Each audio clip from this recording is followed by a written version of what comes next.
అయోధ్య రాముడి ప్రాణప్రతిష్ఠ సందర్భంగా ఉమ్మడి పశ్చిమ గోదావరి జిల్లా వ్యాప్తంగా ఆధ్యాత్మిక వాతావరణం నెలకొంది. అన్ని రామాలయాలు, ఆంజనేయ స్వామి ఆలయాల్లో ప్రత్యేక పూజా కార్యక్రమాలు ఏర్పాటు చేశారు.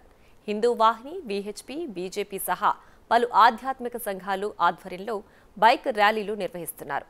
ఏలూరులో ధర్మబేరి ప్రాంగణంలో శ్రీరాముడికి ప్రత్యేక పూజా కార్యక్రమాలు ఏర్పాటు చేశారు. మరింత సమాచారాన్ని మా కరెస్పాండెంట్ శివసాగర్ అందిస్తారు.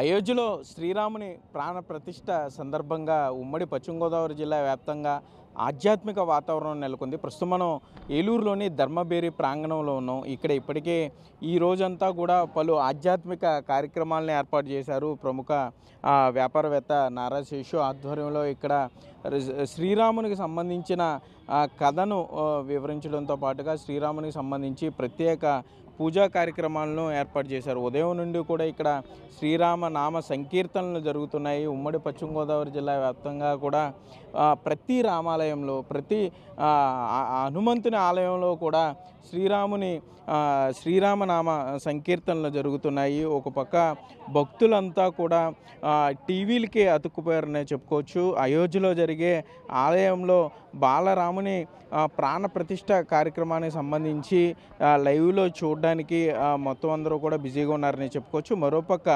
ఏలూరు బీజేపీ నాయకులు, పార్లమెంట్ బీజేపీ నాయకులు తపనా చౌదరి ఆధ్వర్యంలో కూడా ఏలూరు పార్లమెంట్ పరిధిలో ఉన్న అన్ని చోట్ల కూడా బిగ్ స్క్రీన్లు ఏర్పాటు చేశారు. అక్కడ ఈ శ్రీరామ ఆలయ ప్రాణప్రతిష్ఠకు సంబంధించిన లైవ్ కార్యక్రమాలని భక్తులందరూ చూసే విధంగా ఏర్పాటు చేయడం జరిగింది. ప్రస్తుతం మనం ధర్మబేరి ప్రాంగణంలోనూ ఇక్కడ చూస్తున్నాం. శ్రీరామునికి సంబంధించి శ్రీరామ సంకీర్తనతో పాటుగా శ్రీరామున ఈ పూజా కార్యక్రమాన్ని ఏ విధంగా చేస్తున్నారు అనేది మహిళలు కూడా పెద్ద ఎత్తున ఇక్కడికి చేరుకున్నారు. శ్రీరామనామ సంకీర్తనలు కూడా చేస్తున్నారు. ఉదయం నుండి కూడా ఈ శ్రీరామనామాలతో సంకీర్తనలు చేశారు. సాయంత్రం వరకు కూడా ఈ కార్యక్రమం కొనసాగుతుందని చెప్తున్నారు. నిర్వాహకులు ఉన్నారు, వారిని కూడా మాట్లాడించే ప్రయత్నం చేద్దాం. సరే, ఏంటి ధర్మబేరి ప్రాంగణంలో ఈరోజు ఏ కార్యక్రమాలు ఏర్పాటు చేశారు, ఏ విధంగా జరగబోతున్నాయి? అయోధ్య రాముడికి ఉడతా భక్తితో ఏలూరు ధర్మబేరి ప్రాంగణంలో పొద్దున్నే హనుమాన్ చాలీసా చేయడం జరుగుతుందండి. అలాగే హనుమాన్ చాలీసా తర్వాత అయోధ్య నుంచి వచ్చినటువంటి అక్షింతలు ప్రజలకు, ఏలూరు ప్రజలకు వితరణ చేయడం జరుగుతుంది. అలాగే సాయంకాలం ప్రజా దర్బార్ శ్రీరామ దర్బార్ పుష్పయాగం మరియు సహస్ర దీపాలంకరణ చేయడం జరుగుతుంది. అందులో భాగంగా ఈరోజు ఈ పూజ స్టార్ట్ చేయడం జరిగింది. ఓకే, అంటే అక్షింతలు ఎప్పుడు తెప్పించారు? ఎవరి ద్వారా మనకి అవి ఇక్కడికి రావడం జరిగింది? ఇక్కడ లక్ష్మీ నరసింహస్వామి టెంపుల్కి మన చైర్మన్ శంకర ప్రవీణ్ ద్వారా అయోధ్య నుంచి తెప్పించడం జరిగిందండి. ఓకే, అంటే ఎంతమంది హాజరవుతారు అనుకుంటున్నారు ఈ కార్యక్రమానికి? ఇటు శ్రీరామ భక్తులే కానీ మిగిలిన వారు కానీ ఎంతమంది ఈ ధర్మబేరి ప్రాంగణానికి భక్తులు వచ్చే అవకాశం ఉంది? సుమారు 10,000 మంది వస్తారనే ఉద్దేశంతో 10,000 అక్షంతల ప్యాకెట్లు తయారు చేయడం జరిగిందండి. అలాగే 10,000 మందికి ప్రసాద వితరణ చేయడం జరుగుతుంది. ఓకే, మనం చూస్తున్నాం ఇక్కడ వేదిక మీద ఏ విధంగా ఏర్పాటు చేశారనేది. ఇప్పటికే శ్రీరామ నామ సంకీర్తనతో ఉమ్మడి పశ్చిమ గోదావరి జిల్లా వ్యాప్తంగా ఒక ఆధ్యాత్మిక వాతావరణం ఉందనే చెప్పుకోవచ్చు. ఇంచుమించుగా ప్రతి మండలంలోనూ, ప్రతి గ్రామాన ఉన్న రామాలయాల్లో కూడా ఈ శ్రీరామనామ కార్యక్రమమే జరుగుతుంది. ఇటు రాజకీయ నాయకులే కానీ బీజేపీ, వీహెచ్పీతో పాటుగా ఆధ్యాత్మిక సంఘాలన్నీ కూడా ఎక్కడికక్కడ బైక్ ర్యాలీలు ఏర్పాటు చేశారు. దాంతోపాటుగా ఇప్పటికే స్థానికంగా ఉన్న గుళ్ళు అన్నిటినీ, ఆలయాలన్నింటినీ కూడా ఇటు బీజేపీ నాయకులతో పాటుగా ఆధ్యాత్మిక సంఘాలన్నీ శుభ్రపరచడం జరిగింది.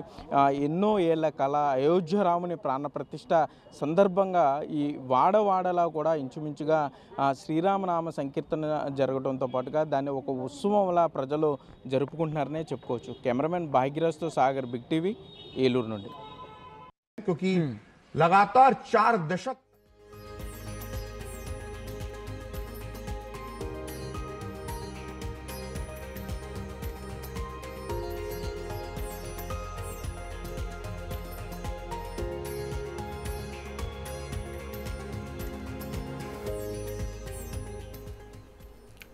రాముడు పుట్టిన అయోధ్యలో ఎట్టకేలకు రాములోరికి గుడి సిద్ధమైంది.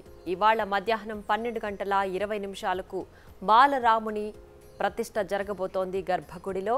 అలాగే రాముడికి సంబంధించి అనేకమైన ప్రాంతాల్లో తెలుగు రాష్ట్రాల్లోనే కాదు దేశంలోనే రామ భక్తులంతా కూడా రామనామ స్మరణతో మారుమోగిపోతోంది. ప్రత్యేకమైన పూజా కార్యక్రమాలతో దేశమంతా కూడా పండుగ వాతావరణాన్ని నెలకొనిందని చెప్పాలి. అలాగే అయోధ్యలో రాముని ప్రాణ ప్రతిష్టకు సంబంధించి ఇవాళ కూడా అయోధ్యలో ప్రముఖులైన సినీ నటులు అలాగే రాజకీయ నాయకులు వివిఐపీలకు కూడా ఆహ్వానం పలికింది. అందరూ కూడా అయోధ్యకు పయనమవుతున్నారు. మనం బిగ్ టీవీ స్క్రీన్ పైన కూడా చూడొచ్చు. సో అయోధ్యకి ప్రముఖులు కూడా అక్కడికి చేరుకుని రామనామ స్మరణతో అక్కడ పండుగ వాతావరణం నెలకొనే వాతావరణాన్ని అయితే సిద్ధమైందనే చెప్పాలి.